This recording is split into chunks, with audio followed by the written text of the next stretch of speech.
local here. She grew up in central Pennsylvania, went to Penn State University, then went on to get a PhD at Duke University, and from there went to do a postdoc with Jim Elgin here at the University of Utah, which is one of the leading stable isotope research labs in this country, using stable isotopes to answer environmental questions. And that's the type of research that Boyce continued at the University of Kansas, where she's been since 2003, and looking at the role of changing CO2 and its effect on plants from the past to the present and on into the future.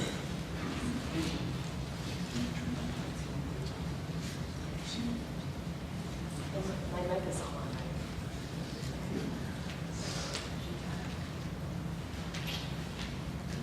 Thanks a lot for that introduction, George, and I really appreciate all of our wonderful discussions that we've had as you visited Lawrence to see your family and speak at our institution. And I learned a lot from his advice over the years. And I also want to thank all of you for the invitation. It's an honor to speak here at Boyce Thompson today. I've always highly regarded the work being done here and feel it's an honor to be here. So thank you very much. I wanted to first point out that many of you are certainly aware of this, that the Earth is currently undergoing a series of major global change processes.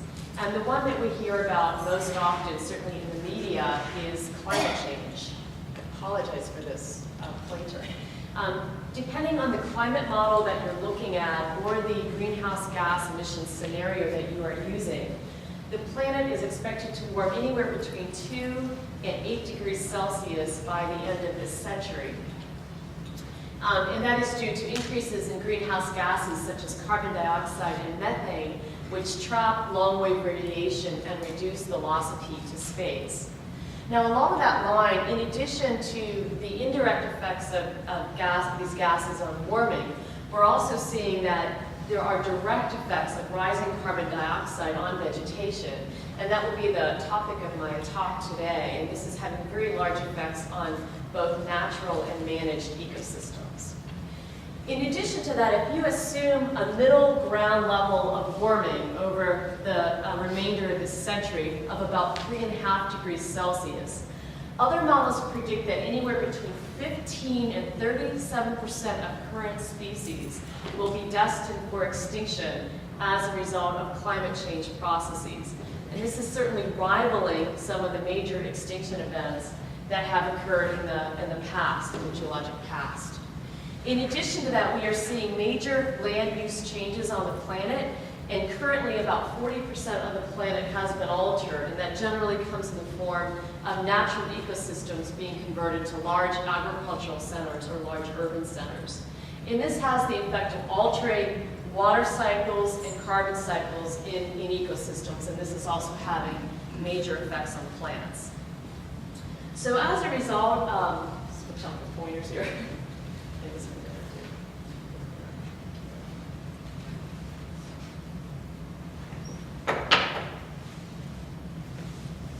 As a result of the combination of these major global change processes, we're certainly already seeing impacts on society. And this is coming in the form of increased concerns about food security as well as water scarcity into the future. And so it's going to take a large movement of understanding of these processes to fully predict the effects of this on societies. Along with this, by 2050, it is expected that the population will increase to 9.7 billion. And this is about 2.6 billion more people than we have today on the planet. And this is going to come at a period of time when there's continual environmental decline, as I pointed out earlier. And we're not only seeing this in developing countries, much like we see in Zimbabwe, where they've had a 60-year drought at this point, but we're also seeing it in areas where I live. For example, in 2012, we had the hottest year in U.S. history, and in addition to that, in Kansas, it was one of the driest years, and all of the corn pretty much perished on the eastern half of the state. And so we're seeing declines in crop productivity worldwide.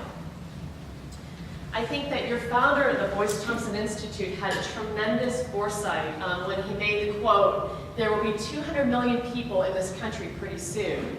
It's going to be a question of bread, of primary food supply. That question is beyond politicians and sociologists. I think I will work out some institutions to deal with plant physiology to help protect the basic needs of the 200 million, not an uplift foundation, but a scientific institution dealing with definite things like germination, parasites, plant diseases, and plant potentialities. So even at that point in 1919, he was concerned about a growing population and the idea that we would need to understand basic plant sciences in order to address concerns about feeding a growing population, even at a time that was close to only the turn of the century. So where do I fit into this picture?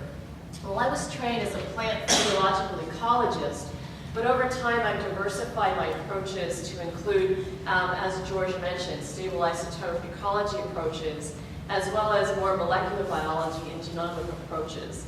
Because I've had the sense that we really need to get at fundamental plant mechanisms in response to environmental change, rather than just measuring the responses in the future environment. We need to understand the underlying basic mechanisms that drive these processes. And I've also taken a longer temporal perspective on my work, where I've not only focused on the future, but I've also looked from the last glacial period into the future, which represents a continuum of carbon dioxide change from among the lowest levels that have ever occurred to levels that we have not seen in several million years, because they're rising so fast. My work mainly focuses on the effects of carbon dioxide, and this is certainly a figure that's very familiar to those folks in this room. This is the Calvin-Benson cycle of photosynthesis. And I show it to point out that the carbon source of photosynthesis, carbon dioxide, does originate from the atmosphere. And not only will increases in carbon dioxide affect plant productivity, but certainly carbon dioxide may have served as a selective agent on plants over long geologic time spans, since it has changed dramatically over geologic time. So it wouldn't be surprising that it would serve as a selective agent on plants. And one of the most well-known examples is the evolution of C4 photosynthesis, which likely was in response to declining CO2 levels of the past. But there's no reason to think it's not influencing C3 plant evolution as well. It's somewhat challenging to study the evolution of plants in response to carbon dioxide, the reason being that carbon dioxide mainly varies across time rather than across space. So we certainly see diurnal patterns of CO2 change within a canopy throughout the day. But the major drivers for plant evolution in response to carbon dioxide occur over large periods of time, thousands to millions of years.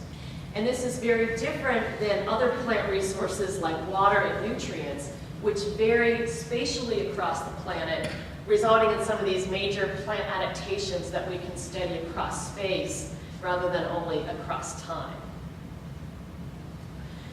This next slide shows the modern carbon cycle to also indicate another reason for understanding plant responses to carbon dioxide, and that's as a way to mitigate current increases in carbon dioxide. So here note that on an annual basis, due to human activities, we emit about 9 gigatons of carbon per year in our factories and our cars and from deforestation. And there are two major sinks of the carbon dioxide that we emit. One is the ocean, which takes up about 2 gigatons of carbon per year, and the other sink is the terrestrial biosphere, which takes up about 3 gigatons per year. So we have about 4 gigatons of carbon that accumulate in the atmosphere every year. And that produces this very well-known healing curve, showing that carbon dioxide has increased dramatically, certainly since 1970 to the present day, where it's currently crossed the 400 parts per million level. So between 1880, the onset of the Industrial Revolution, when carbon dioxide was about 290 parts per million, to the current value of 400 parts per million this year, we have seen a 40% increase in carbon dioxide levels throughout the entire atmosphere, and that's certainly having large implications for plants. Looking back deeper into the past, over the past 1 million years, and this is all data from ice cores, we see that there are major periods of time where carbon dioxide was very low. It was about 180 parts per million. And this also occurred during the most recent glacial period that peaked about 20,000 years ago. And during that period, carbon dioxide was only about 180 parts per million, which is among the lowest levels that have occurred in the evolution of land plants. And so we have major amounts of samples that are available from 20,000 years ago to help us understand how plants may have adapted to limiting carbon dioxide availability relative to what we're seeing today with very rapid increases in carbon dioxide. One approach that I have taken as well as other labs to looking at this question is to grow modern plant genotypes at past conditions that occurred about 20,000 years ago. And that's shown in this figure. We published this as a Tansley review, but it is an update of a figure originally published by Rowan Sage in 2001. Each of these different colored symbols represents a different plant species, and they range from annuals through trees. And these are all relative to a value of 1, which is either the net photosynthetic rate or the biomass production of that species, grown at the modern carbon dioxide value of about 350 to 380 parts per million, depending on the experiment. So you can see as we move back in time and we grow modern plants at past conditions of the last glacial period, we see at least a 50% reduction in photosynthetic rates and an even greater decrease in biomass production of these plants when grown at a carbon dioxide level that only occurred 20,000 years ago. This is work that I did with the Butyllon theophrasti, and these plants are all of the same age. These are C3 plants. And note this plant is very representative of all plants grown at the glacial CO2 concentration. All of these plants only produce tiny flower buds, which all died before they could develop into seeds. And so we have a species here that has zero fitness, essentially, when grown at a CO2 concentration that occurred only 20,000 years ago. All other factors were very high, like water and light and nutrient availability. So we see tremendous stress and evidence of what we refer to as carbon starvation in these plants grown at past conditions. Also note that we do see stimulations in growth between the current and the future carbon dioxide concentrations. This is not surprising. And I do want to point out that this is one positive aspect potentially of global change, but it does not include all the negative effects such as heat and drought stress that are accompanying these indirect effects of rising greenhouse gases. This is only isolating the carbon dioxide effect.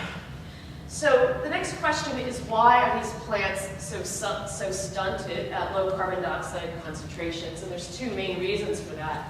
The first is simply that the carbon dioxide substrate for the reaction with ribulose bisphosphate, which is catalyzed by Rubisco, simply the substrate CO2 is low in abundance in this system. The additional reason that these plants are so stunted is due to increases in photorespiration. So photorespiration increases under two situations. One is at a low carbon dioxide concentration to oxygen ratio, which is occurring in these plants.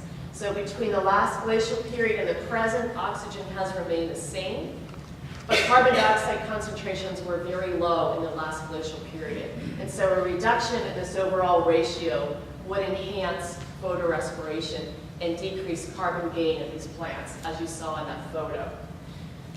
Temperature acts in a way that with higher temperatures, we see higher rates of photorespiration. So during the last glacial period, conditions were much cooler, and we've done the experimental work, this was done by me in 2008, where we grew plants at glacial CO2 concentrations that were very low, and we grew them at paleo low temperatures as well as modern temperatures. And we found that although low temperatures did decrease photorespiration to some degree, it had very little effect on overcoming the very negative effects of low CO2 that you observed on that previous slide. Now, for obvious reasons, we wanted to move our work to a more powerful genetic system, And so we started looking at Arabidopsis. Here I've stripped away the rosette leaves, but you can see that like Abutilon, Arabidopsis shows very strong responses to increases in carbon dioxide concentration. And we also find that there's genetic variation within this species for responses to increasing carbon dioxide. So what you're seeing here, each line represents a different genotype collected from Cape Verde as well as different parts of the temperate zone. And these plants are grown from low carbon dioxide levels of the last glacial period through elevated CO2 predicted for the future at the 700 parts per million level. On the top panel, we see a combination of the lower two panels. This would be fitness. It's an estimate of how many of these genes would be passed on to the following generation. And below that, we break that down between survival of the genotype as well as seed production across CO2 gradients. And we do see significant genotype by CO2 interactions, indicating that there is substantial genetic variation within the species for response to carbon dioxide. And also note that we see very high mortality in Arabidopsis when grown at low CO2. And that we determined to be a very interesting response, because what we found was mortality at low CO2 occurs at a very early stage of development. It occurs when the plant is transitioning from using maternal resources in the seed to having enough leaf area to gain its own carbon assimilation from the atmosphere. And it's at that point that we see very high mortality. Once the plant crosses a boundary where it's escaped that potential of falling into a negative carbon budget, once it gets beyond that, it puts on adequate leaf area, we find that survival goes way up and most make it to the end of their full life cycle. And so mortality occurs at very early stages, moving from maternal resources to a reliance on carbon dioxide in the atmosphere. Now, I capitalized on the genetic variation that we saw among those populations, and we added more populations from throughout the world to this next set of work. And we randomly crossed Arabidopsis, since it's highly homozygous under field conditions. We crossed a variety of homozygous genotypes, and we selected on variation resulting from recombination and segregation. And we selected for high seed production over 5 generations with 25% truncation in our populations. We had selection populations where we were selecting for high seed production, and we had control populations where we were randomly selecting plants, so essentially they were not being selected at all. And we found that within only 5 generations of this selection, we found significant increases in seed production at low carbon dioxide conditions of the last glacial period. They increased by 25% in selection populations relative to controls.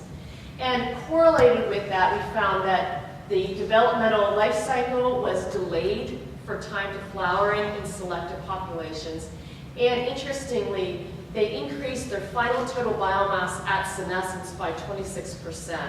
So although we saw in previous work in 1 generation great reductions in biomass production at glacial conditions of low CO2, we find that we can overcome that in a very short time as a response to selection.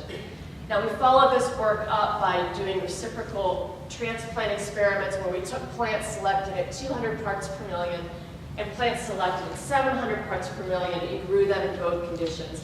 And we always find plants benefited from selection within their level. So plants selected at low CO2 always perform better at low CO2 than plants selected at high CO2. So we know that indeed that CO2 was acting as the selective agent in these studies. So there's been a lot of question as to why focus on the past when we have a lot of concern about global change issues into the future, which are certainly very legitimate concerns. And there are a number of reasons of why we should focus on the past as well as into the future. The first, specific to CO2, is that a change in carbon dioxide concentration below the modern value has a greater effect than the same magnitude of change above the modern value. So we may have already seen a lot of the action for plant response to changing CO2 prior to this point in time. Second is that a legacy of plant adaptation to low CO2, since it's been very low for the last several million years, may actually constrain plant responses to increasing carbon dioxide. And we don't fully understand how that may play out, but I have some evidence of that today throughout the talk. And then third, we need to determine a baseline for plant functioning prior to human influence. Otherwise, there's no way to know how much we've really impacted plant physiology, growth, and evolution if we don't know what a baseline was before humans occurred or had at least substantial effects on plants. So we have a number of questions that I'd like to focus on first, and that was, how is the physiology of glacial trees affected by low carbon dioxide of the past? And second, what mechanisms may have allowed trees to survive during low CO2 periods? And this is a combination of a variety of projects among different members of my lab. Jesse Nippert was a postdoc in my lab. He's now, I'm proud to say, a tenured faculty member at Kansas State. Dr. Katie Becklin is a current NIH postdoctoral fellow in my lab. And Juliana Medeiros was a past postdoc fellow who's now a faculty member at Holman Arboretum. And this is also work from my PhD student, Lacey Gearhart, who's now a postdoc. So much of their hard work and effort goes into the stories that I tell next. So we'll be looking at a variety of study systems. And the movement ahead here is that we're now not focusing on modern plant genotypes grown in past conditions. Here we're actually going to look at the fossils themselves, the subfossils themselves, to understand how plants responded to low CO2 that had time to evolve under those conditions for thousands of years.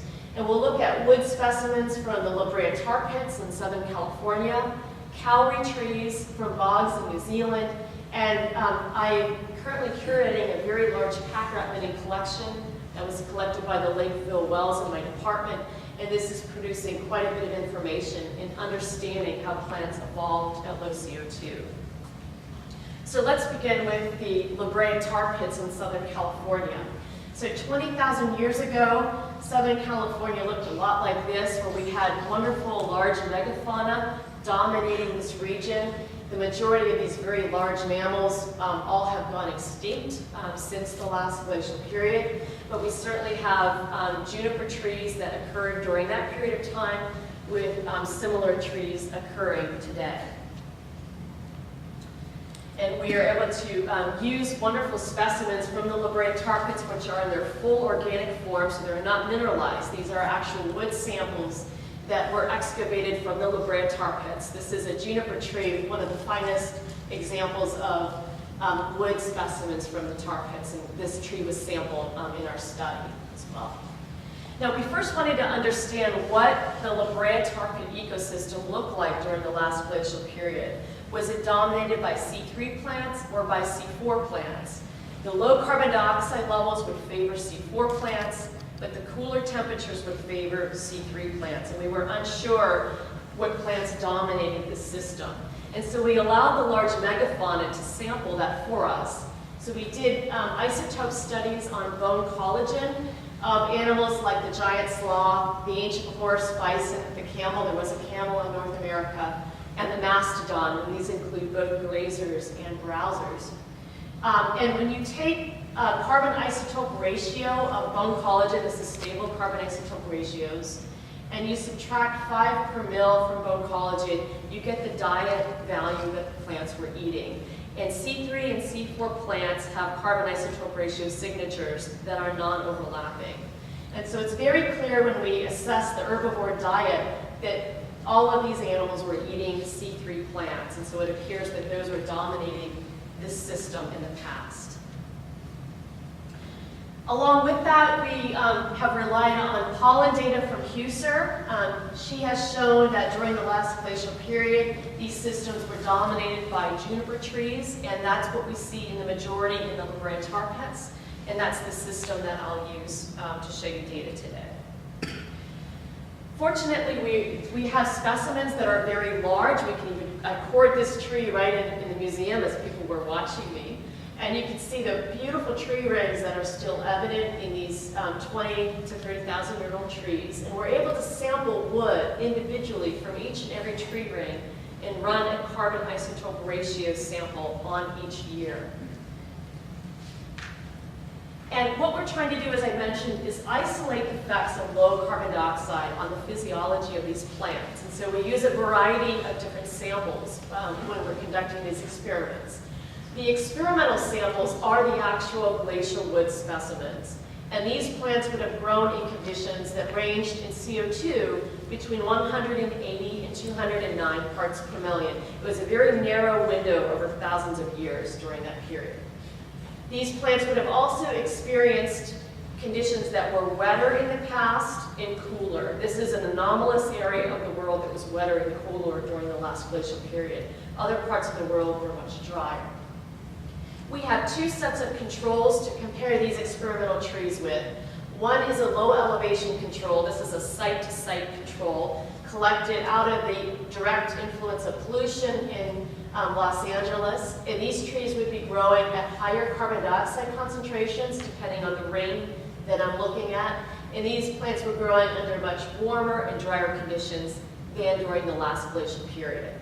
To account for differences in precipitation and temperature, we also collected juniper trees at higher altitudes near Los Angeles. And we went up in altitude far enough to account for differences in precipitation and temperature that would be analogous to those that occurred in lowland La Brea during the last glacial period.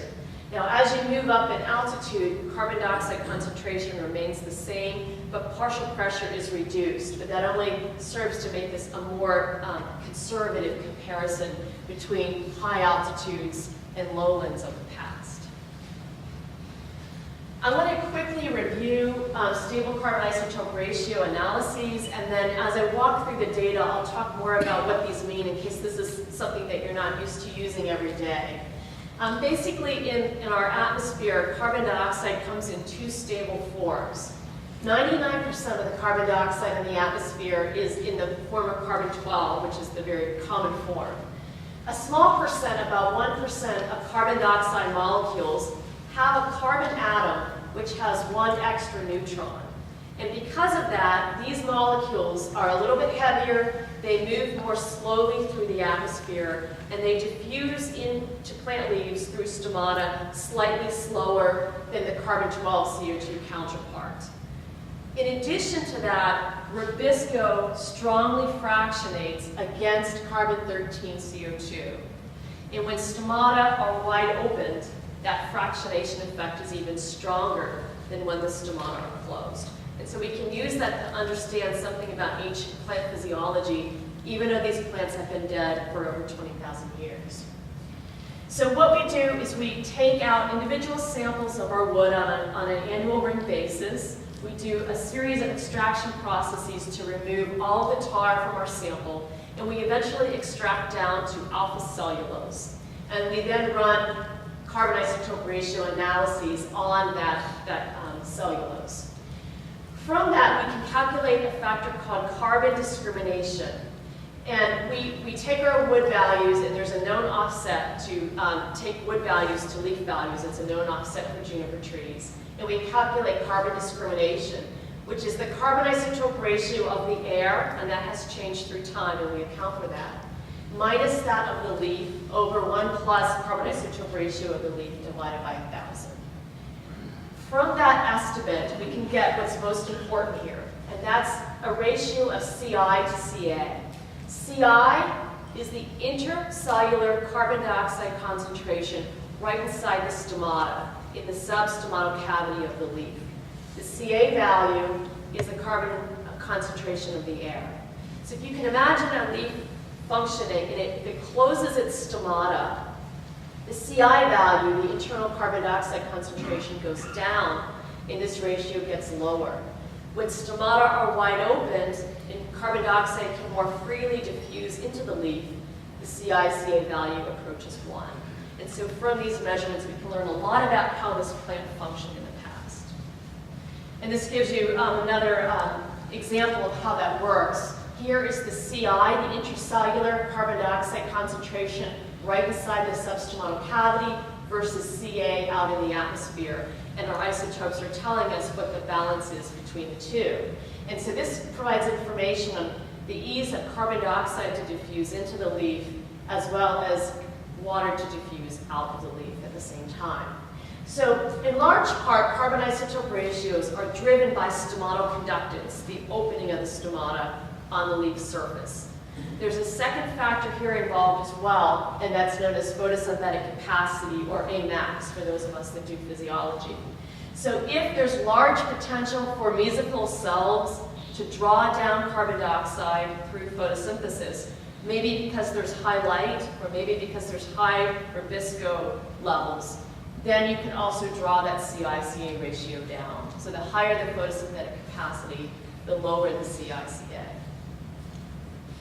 So getting back to our values of carbon dioxide through time, my prediction was in advance that during the last glacial period, when carbon dioxide was very low, that trees would function with much higher stomatoconductance. They would likely open their stomata more to enhance diffusion of carbon dioxide into leaves. And that is not what we found at all. We found that the CI-CA ratios, again, this is the balance between the intercellular CO2 level in the atmosphere, and the black squares are means. Each vertical line represents an individual tree ranging from 47,000 years old to present. And these are stacked from the highest value to the lowest value with respect to tree rings. Okay, so they're not stacked developmentally, it's the highest to lowest. So these are the modern high elevation trees, these are the modern low elevation trees, and then individuals through time. And we find that CI-CA remarkably remains constant through time, even though carbon dioxide ranged from the lowest values that have occurred in plant evolution through very high values of today, as well as other changes in water availability through time. So Elringer predicted this in a paper about 10 years ago, that it was likely that CI-CA would remain stable through time, and here we see evidence of that directly with tar pit trees for 50,000 years. Now, because they do not alter CI-CA, check out how low CI values are during the last glacial period. So their intercellular carbon dioxide values are extremely low. They're only about 90 parts per million to 110 parts per million. So these trees were operating under extremely low carbon availability. And in fact, the most extreme years today, where it would probably be very dry years in Southern California, where CI-CA is very low, those are almost non-overlapping with the best years of the past. And so we also see that we never get below 90 parts per million, even on an annual tree ring basis. So that may represent a point where below that, the carbon budget is just too negative for survival of the tree, even on an annual level. Along with that, using modern plants, we know that there's a very tight relationship between that CI value shown here on the x-axis and growth, biomass production. It tends to be very tight across low CO2 gradients. And if we use these types of relationships, we can predict from our previous CI values that those juniper trees had a 40 to 50% reduction in growth during the last glacial period compared to the present. Okay, now there's a second way of looking at the same data, and that's looking at it from an interannual viewpoint, how it varies from one year to the next. We know from a variety of sources that during the last glacial period, interannual variation in climate was much greater than it was today. The extremes were greater from one year to the next. And we know that from a number of sources. First, the Greenland ice cores show very high variability and instability during the last glacial period, and extreme stability during the more recent Holocene.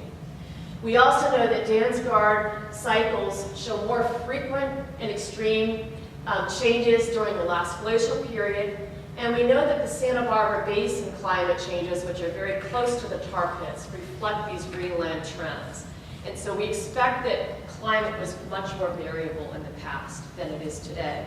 And we would expect the physiology, if it was being driven by the same factors, to be much more variable on an interannual basis in the past than it is today. So this is similar data. Here we have the modern low elevation juniper trees from California, the modern high elevation juniper trees, and here we sampled individual tree rings across individuals shown in different colors. And you can see that CI/CA values vary radically from one year to the next in the present record. And this is mainly driven by changes in water availability from year to year in Southern California. So in a very, very dry year, your stomata close, and you have very low CI/CA ratios. During wet years, for example, El Nino years, your CI/CA ratios go up because stomata conductance increases. And it's highly variable from one year to the next, and only getting more variable with climate change as reflected here. We do not see this in the past, even though we expected to. And these are corrected coefficients of variation for lower sample sizes in our glacial tree ring samples. You can see at 47.6 thousand years ago through 22,000 years ago, our CI/CA ratio is very, very little from one year to the next.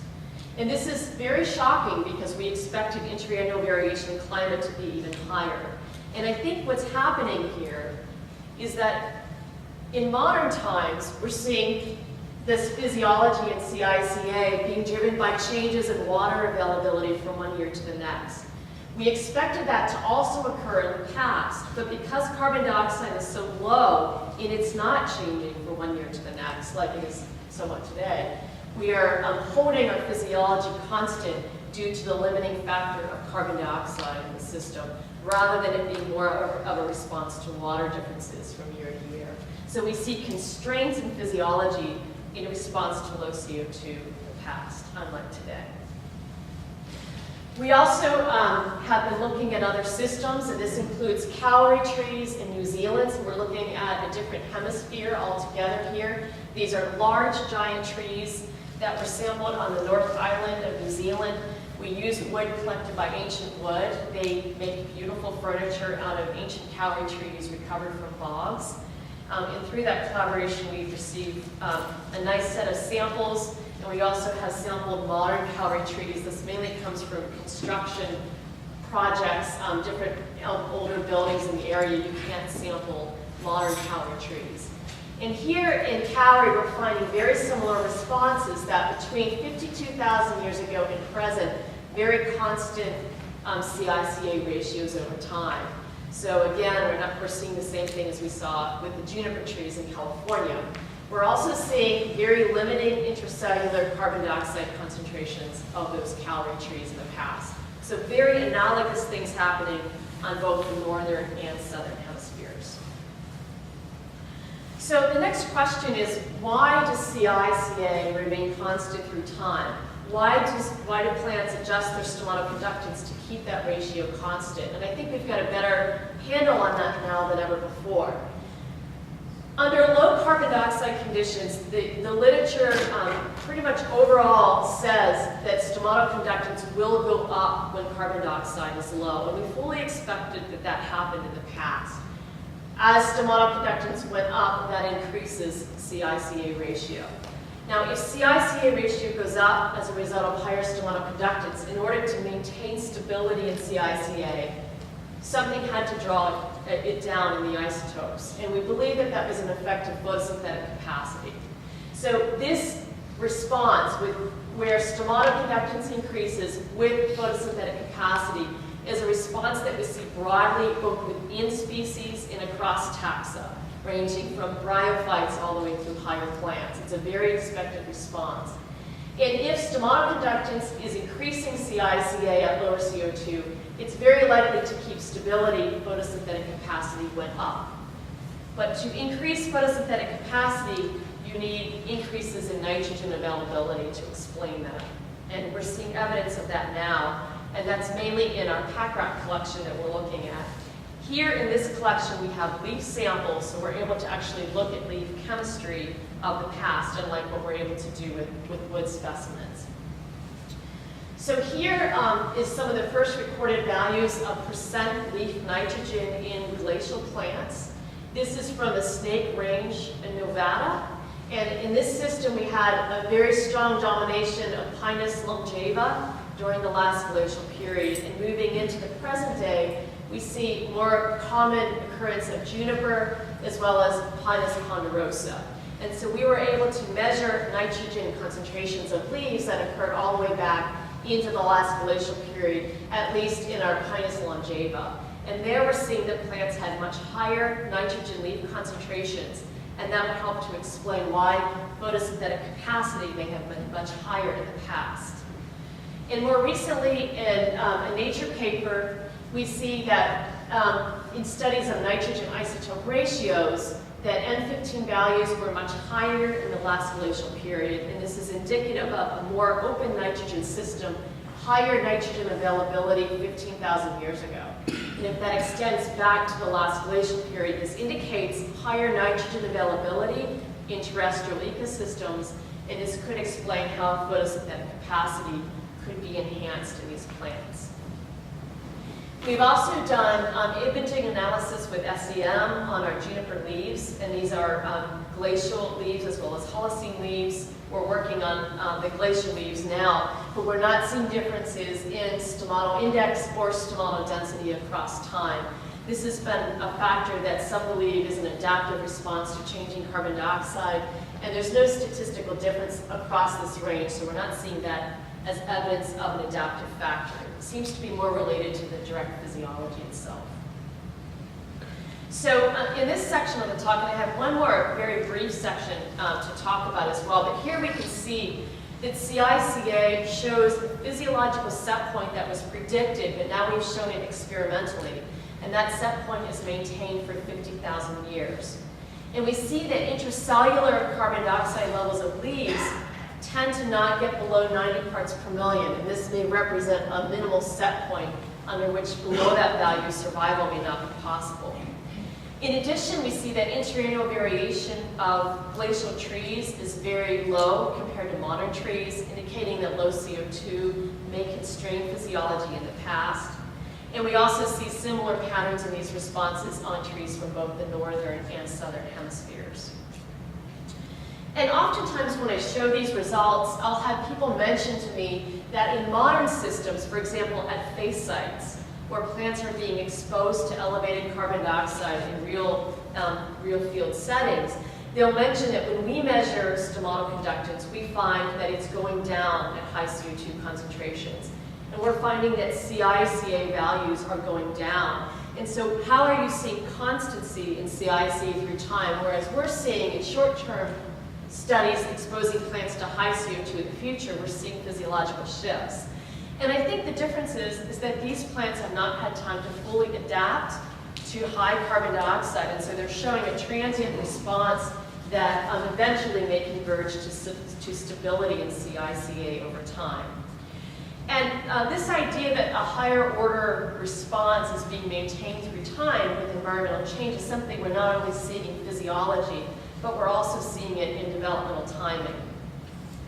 And an area that my research is focusing on and shifting towards is understanding how plant development is changing as carbon dioxide rises into the future. And in this case, I'm using mainly Arabidopsis. And I think that this is going to be a key area in the future to understand what the mechanisms are for flowering time shifts, for example. So we find when we grow plants at elevated carbon dioxide that there are as much effects on flowering time with CO2 as there are with temperature effects, which has received the most attention. And just to take that a little further, here you can see a number of Arabidopsis genotypes shown with these different lines. And they are grown across a range of conditions, starting with the pre-industrial period, where carbon dioxide is at 270 parts per million and at a set point of 25 degrees Celsius. And I've then moved the same genotypes to current CO2 and current temperatures, and then future high carbon dioxide and very high temperatures. And note again, across conditions that plants have seen for at least for 100 years, we're seeing constancy in flowering time between pre-industrial and modern values. So not a noticeable shift in flowering time across those conditions. The reason for that we have detangled. We found that at this condition, plants grow much faster than at this past condition. However, they're much larger when they flower, and so there's a perfect offsetting effect between faster growth rates but larger size of flowering that's reducing any effect on flowering time. When we look at how these plants respond in future conditions, these are conditions they've never seen before, we see an explosion in variation in response to that condition that they're not adapted to. And currently, we're taking genotypes that have occurred all along the last 100 years, and we're seeing how they respond to conditions of today to see if maybe they have adapted rapidly to changing conditions. It's very easy to assess why plants might respond earlier at high carbon dioxide. This is usually because plants have a faster growth rate and they reach the size for flowering faster. But we do find some genotypes of Arabidopsis that greatly delay flowering at high carbon dioxide levels. They get to the size that they should flower and they don't. They sometimes even double or triple in size before they flower. And we've done work to understand how carbon dioxide influences flowering time genes. And the genotype that we use is called SG. This was a genotype that was selected for high fitness at future high CO2 conditions. And we find that when that genotype is grown at high CO2, its visible flowering occurs very late. And the reason for that is that under high CO2 conditions, the gene FLC, which is in the autonomous pathway, this is a repressor of flowering, its expression levels are not reduced during long-term exposure to high carbon dioxide, unlike how the plant acts at current CO2 conditions where FLC expression is decreased and plants flower at the normal time. And so we were the first to identify an influence of carbon dioxide on flowering time genes. And we're currently working to start to understand the upstream effects of how carbon dioxide may influence flowering time. And we recently identified a major QTL and only one QTL that is controlling differential flowering time at high carbon dioxide. And so, as we move into the future, I think we can make some major conclusions that may aid us in understanding how plants will respond as we look towards global change effects into the future. And the main conclusions I think we can make here are that plants can evolve rapidly in response to changes in carbon dioxide. We saw it in as little as 5 generations with strong selection pressure. There also seems to be higher order responses that may be conserved after long-term adaptations to CO2 change. For example, we saw that from the glacial to modern CO2 concentrations, that CI/CA remains stable over those 50,000 years of change. But underneath of that effect, we see offsetting effects of stomatal conductance and photosynthetic capacity that serve to maintain CI/CA through time. Similarly, with developmental timing from pre-industrial to present conditions, we see that flowering time in Arabidopsis genotypes is stable across time, but the offsetting effects of growth rate and size of flowering are the underlying effects that vary that keep that response stable. And lastly, I want to conclude that understanding plant responses to long-term global change will be key for making predictions about the future, since we have to think about that long-term adaptive legacy to past conditions in order to predict the future. And so with that, I'd like to thank all the members of my lab, which have been very hardworking and provided much intellectual input into this work. And also thank you to my funding sources and for your attendance today.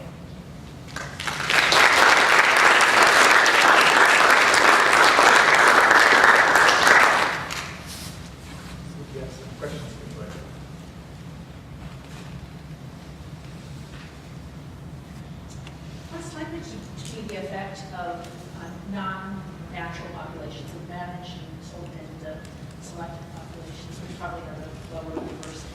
So we did a survey, at least for the flowering time, with respect to crops. About 50% of plants had altered flowering times at 700 parts per million CO2. And the majority of agricultural crops accelerate flowering time at those high CO2 levels. And so, so we're seeing without any change, obviously genetic change, since they're so highly selected, that there are even very large shifts, as well as productivity. So at soy phase, they're seeing about 15 to 20% enhancement to soy productivity at high CO2 conditions. And so we see high CO2 generally produces positive or neutral effects. But along with that, again, we need to consider those negative indirect effects of climate change with that too. Oh, and in addition to that, I'll add, and it does relate more fully to agriculture, that the chemical composition of leaves shifts. And so with high CO2, we have higher carbon to nitrogen ratios, and then they actually reduce the quality of feed for animals and natural animals. So there's a lot of repercussions in the ecosystem, of your managed systems as well.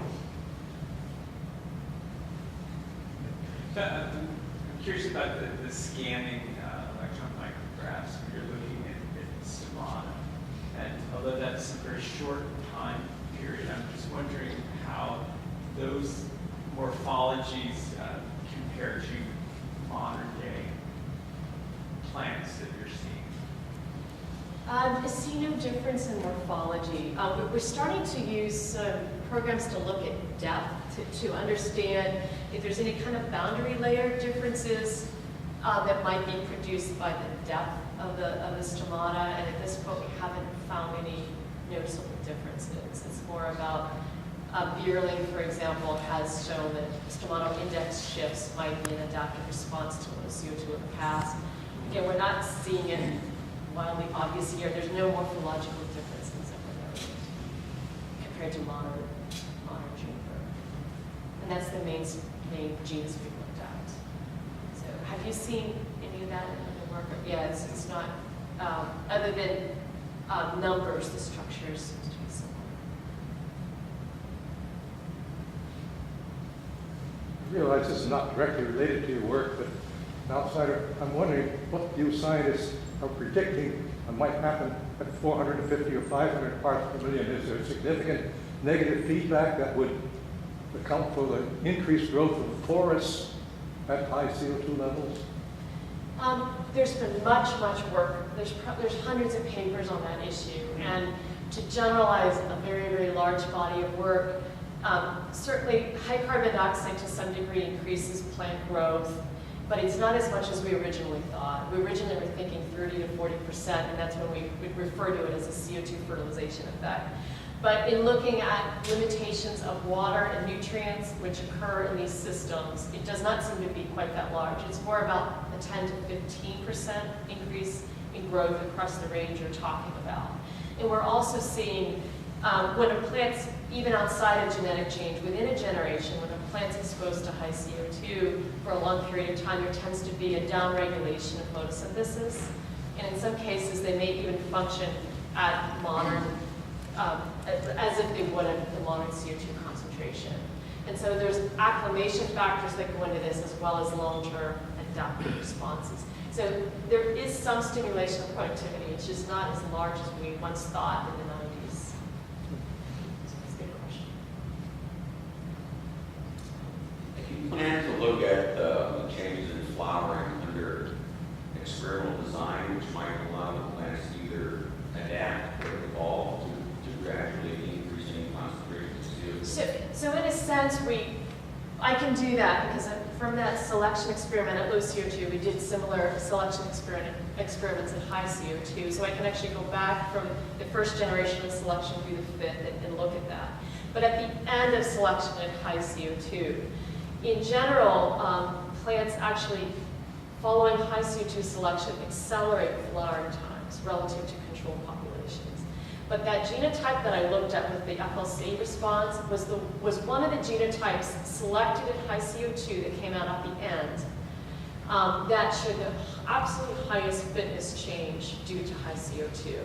So it was the real winner in its ability to adapt to high CO2. And in its case, it shows delays in flowering times that really was different than the overall trend. And so in a sense, we're in that experiment using an already adapted plant to high CO2. But there remains a lot of work to be done on adaptation to CO2 in general, and particularly in the realm of development. I don't think that there's been very, very little done on that. And I agree with you, it's a very important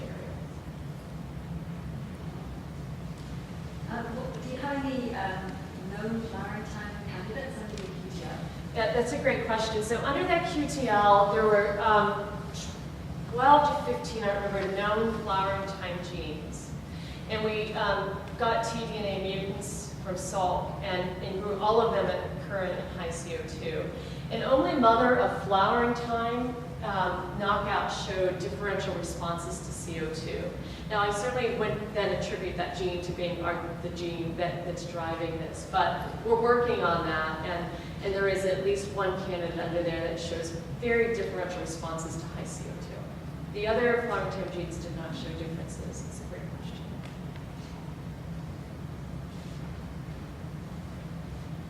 These ratios are restricted to junipers, sorry. And how much taxonomic variation is there represented? In the CICA ratios? Yeah. So those CICA ratios in juniper are quite low. They tend to be lower in gymnosperms. In angiosperms, you'll see commonly higher CICA ratios. But as you saw, the CICA ratio in the glacial period is very similar to today. So they're not outside the range. Generally, in most trees, in angiosperms, they're much higher. Have you ever been tempted to look way back in the fossil record? Yeah, there's one problem with that. You know, Fearling and others are trying to work around that, but I'm going to tell you why it's hairy. This is why.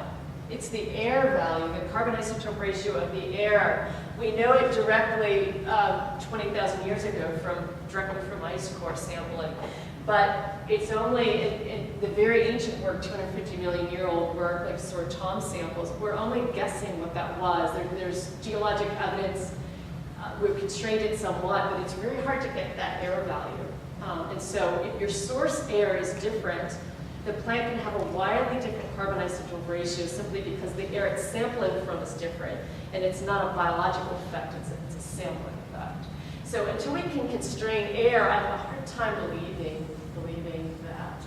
Now, I can tell you if a plant was probably a C3, C4. We did that with Tom's samples because we had known C3 plants, and we could compare potential C4 candidates, and we didn't see differences. But so C3, C4 distinction is possible, but looking at physiology within C3, where it's more subtle, is much more challenging. I wish we could do that. If we could. And Fearlings have tried. It's just a very large uncertainty in that calculation. Okay, I think we're about out of time, so let's thank you. Thank you.